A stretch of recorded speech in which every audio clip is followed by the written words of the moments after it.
नमस्कार दोस्तों, स्वागत है आपका डीजी हिमाचल पर, जहां पर हम पेश करते हैं हिमाचल की राजनीति से लेकर कर्मचारी पेंशनर से जुड़ी हर खबर सबसे पहले और सबसे सटीक। आगे बढ़ने से पहले हमारे चैनल को सब्सक्राइब जरूर करें। कर्मचारी को सेवानिवृत्ति आयु 58 वर्ष पर हिमाचल हाईकोर्ट की अंतरिम रोक। न्यायाधीश विवेक सिंह ठाकुर और न्यायाधीश रोमेश वर्मा की खंडपीठ ने दिया बड़ा फैसला। 2 सप्ताह के भीतर जवाब दाखिल करने का दिया आदेश।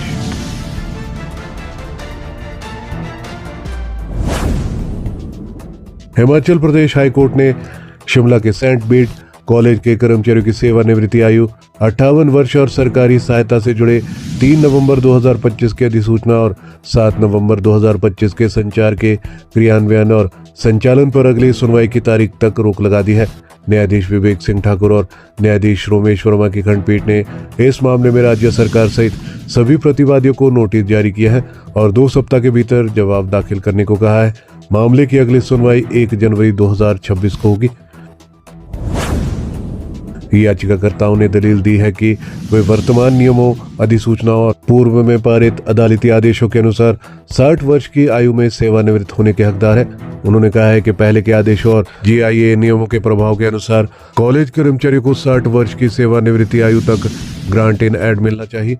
याचिकाकर्ताओं ने 3 नवंबर 2025 की अधिसूचना पर आपत्ति जताई, जिसके तहत सहायता प्राप्त गैर सरकारी कॉलेजों के कर्मचारियों के संबंध में GIA की स्वीकार्यता केवल 58 वर्ष की आयु तक सीमित कर दी गई है।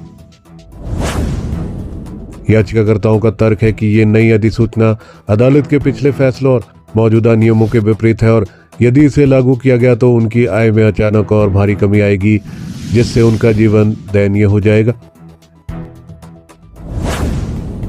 किसी वरिष्ठ कर्मचारी को उसके कनिष्ठ से कम वेतन नहीं दिया जा सकता।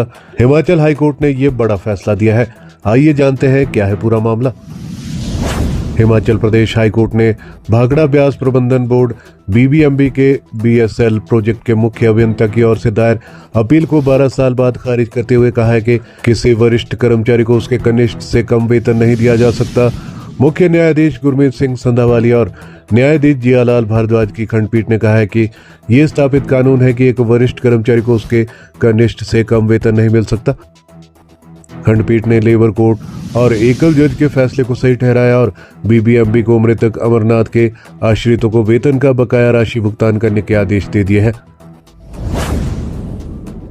अमरनाथ चार्जमैन स्पेशल ग्रेड 1 ने अपने कनिष्ठ लाभ सिंह से कम मूल वेतन मिलने पर वेतन विसंगति का मामला उठाया था। अमरनाथ की नियुक्ति BSL प्रोजेक्ट में 25 जुलाई 1974 को हुई और 1 अक्टूबर 1976 को वह चार्जमैन ग्रेड 1 के रूप में पदोन्नत हुआ। 17 जनवरी 1977 को वह चार्जमैन स्पेशल ग्रेड 1 बन गया। 1 जनवरी 1988 को उनका वेतन 1530 प्रति माह तय किया गया, जबकि उनके कनिष्ठ लाभ सिंह को 1640 प्रति माह दिया गया। अमरनाथ को प्रथम टाइम बाउंड स्केल 16 वर्ष की सेवा पूरी होने पर 25 जुलाई 1990 से मिला, जबकि लाभ सिंह को 1 जनवरी 1998 से ही मिल गया। अपीलकर्ता BBMB ने तर्क दिया कि टाइम बाउंड प्रमोशन केवल सीधी भर्ती से नियुक्ति पदों के लिए स्वीकार्य है, इसलिए दोनों कर्मचारियों की तुलना नहीं की जा सकती। न्यायालय ने इस तर्क को अस्वीकार कर दिया। सुक्खू सरकार ऐसे कमाएगी 2000 करोड़ रुपए। पावर प्रोजेक्टों से वसूला जाएगा लैंड रेवेन्यू। अधिसूचना हुई जारी। हिमाचल प्रदेश की सुक्खू सरकार पावर प्रोजेक्ट से लैंड रेवेन्यू के रूप में 2000 करोड़ रुपए कमाएगी। इसको लेकर सरकार ने अधिसूचना जारी की है।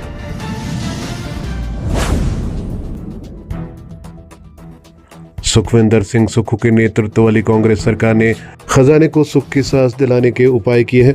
सुक्खू सरकार ने बिजली परियोजनाओं से 2% लैंड रेवेन्यू वसूल कर 1000 करोड़ रुपए की कमाई का जरिया निकाला है।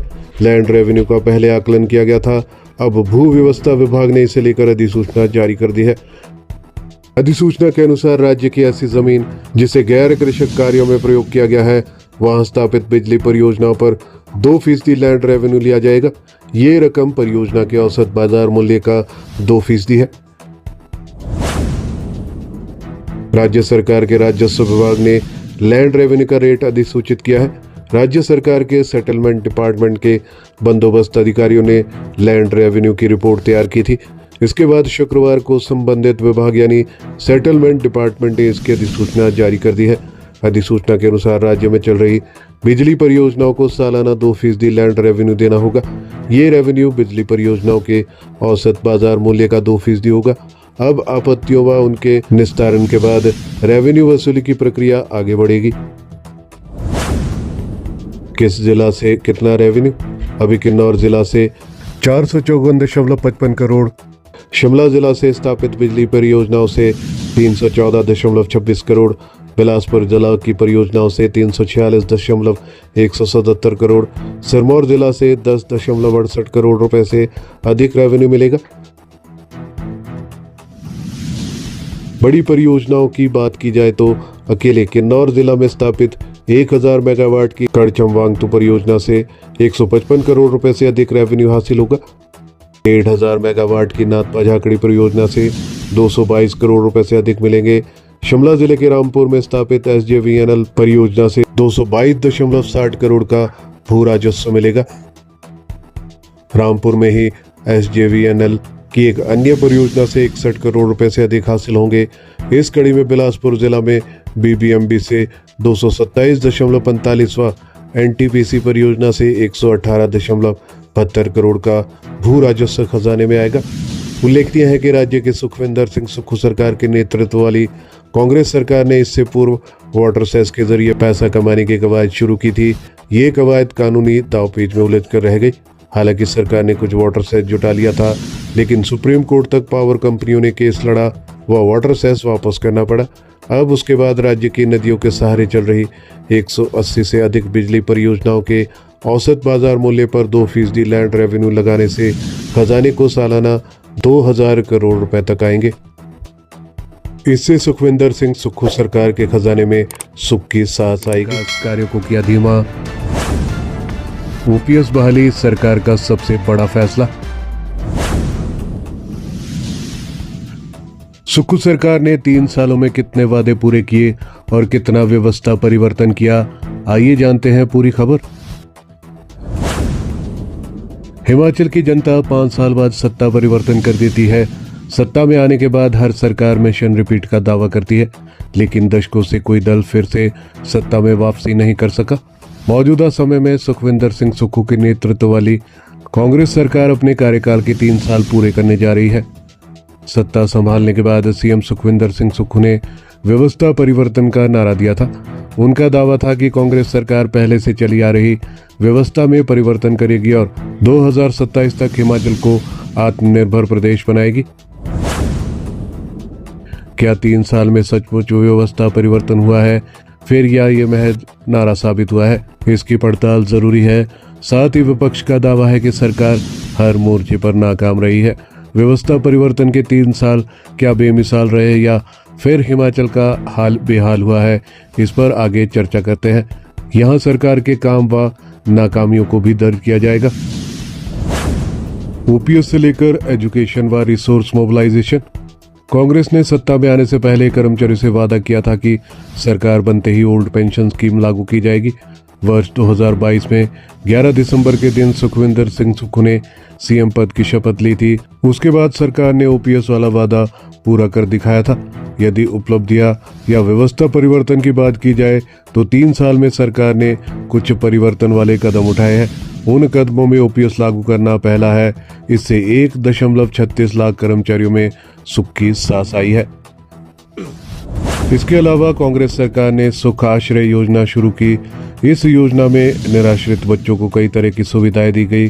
शिक्षा से लेकर मकान बनाने के लिए जमीन तक का प्रावधान किया गया है। सरकार ने 680 करोड़ रुपए की स्टार्टअप योजना शुरू की है। ग्रामीण इलाकों में पशुपालकों के लिए दूध का समर्थन मूल्य बढ़ाया है। क्लीन एनर्जी की तरफ सरकार ने कदम बढ़ाया है। परिवहन निदेशालय पूरी तरह से ई-वाहन वाला हो गया है। स्वास्थ्य के क्षेत्र में देखें तो रोबोटिक सर्जरी की तरफ ध्यान दिया गया है। कई संस्थानों में अत्याधुनिक MRI मशीनें लगाई गई है। शिक्षा के क्षेत्र में देखा जाए तो सरकार ने 100 स्कूलों को CBSE के तहत लाने का कदम उठाया है। इसके अलावा शिक्षा निदेशालय का एकीकरण किया गया है। सरकार ने राजस्व जुटाने के लिए आबकारी नीति को नया रूप दिया है।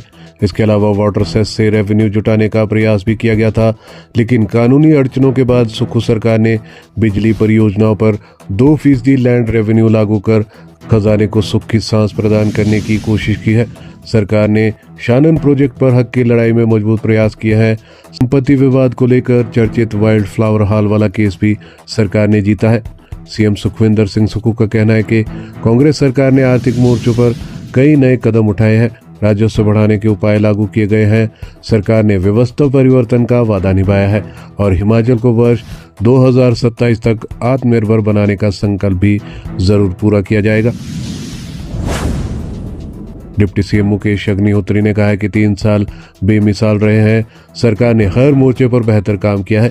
नवनियुक्त पीसीसी चीफ विनय कुमार दावा करते हैं कि कांग्रेस हर हाल में मिशन रिपीट को पूरा करेगी। सुख के साथ दुख भी कम नहीं, डीए एरियर को तरस रहे हैं कर्मचारी। 3 साल के कार्यकाल पूरा होने के बाद जब नया साल आएगा तो हिमाचल पर कर्ज का बोझ 1 लाख करोड़ रुपए तक पहुंच जाएगा। खजाने की खराब सेहत के कारण राज्य सरकार कर्ज और केंद्रीय सहायता के सहारे हो गई है। नए वेतन आयोग के एरियर वाली मांग तो कर्मचारी भूल ही गए हैं। पेंशनर समय पर पेंशन के लिए कई बार विद्रोही तेवर अपनाते देखे गए हैं। खासकर परिवहन निगम में चालक परिचालक समय पर अदायगी न होने से नाराज रहते हैं। बिजली बोर्ड में आश्वासन के बावजूद सीएम सुक्खू उन्हें ओपीएस का लाभ नहीं दे पाए हैं। डीए की किस्तें भी अभी बकाया है।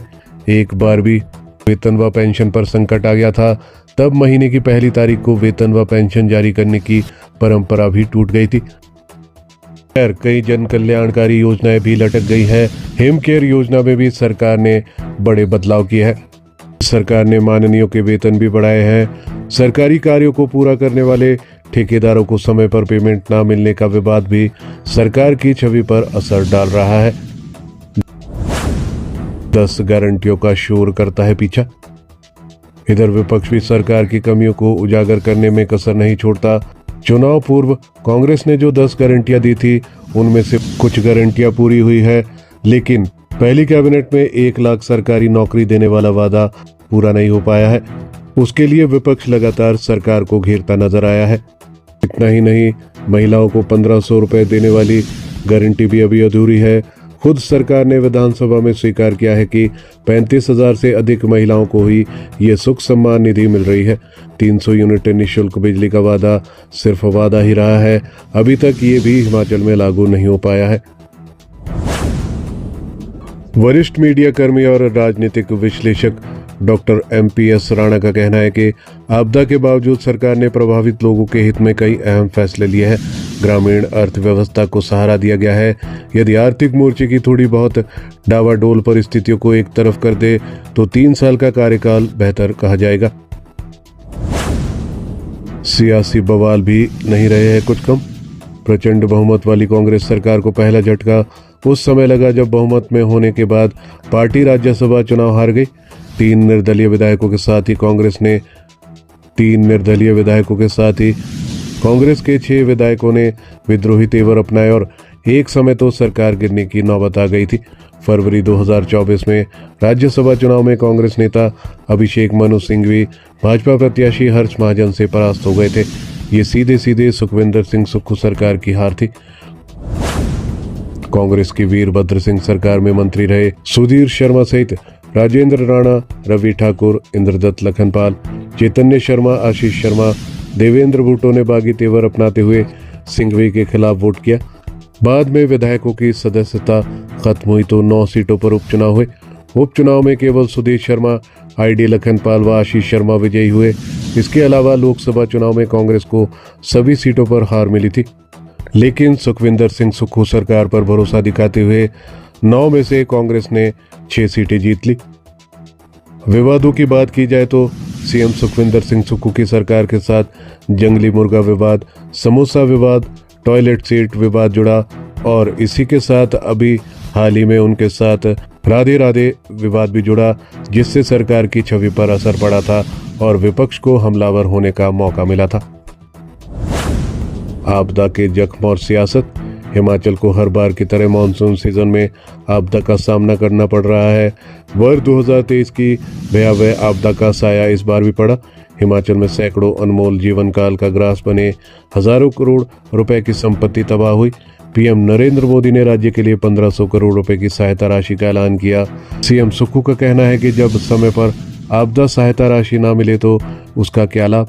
उधर विपक्ष कहता है कि राज्य को केंद्र सरकार ने विभिन्न मदों में हजारों करोड़ रुपए की सहायता दी है।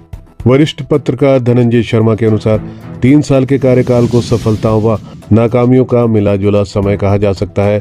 कर्ज तो एक समस्या ही है, लेकिन खजाने को सहारा देने के लिए लैंड रेवेन्यू एक्साइज पॉलिसी का जिक्र किया जा सकता है।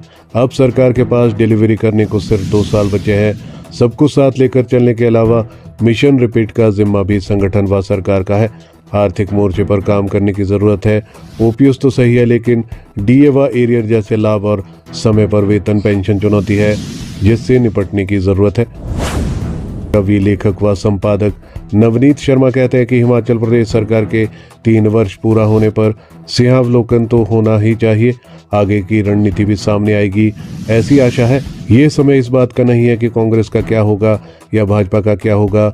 हिमाचल प्रदेश ही ध्यान का केंद्र बिंदु होना चाहिए। प्रदेश खुशहाल होगा, अपने पांव पर खड़ा होगा तो राजनीति भी चलती रहेगी।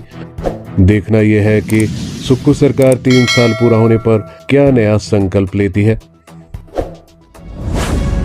हमारे चैनल पर दी गई सभी जानकारियां विश्वसनीय समाचार पत्रों के माध्यम से एकत्रित कर आपको दी जाती है। हर खबर का लिंक डिस्क्रिप्शन में दिया जाता है। किसी भी खबर की पुष्टि हमारे लिए संभव नहीं है। आप हमारी मेहनत को लाइक, वीडियो को शेयर और चैनल को सब्सक्राइब जरूर करें।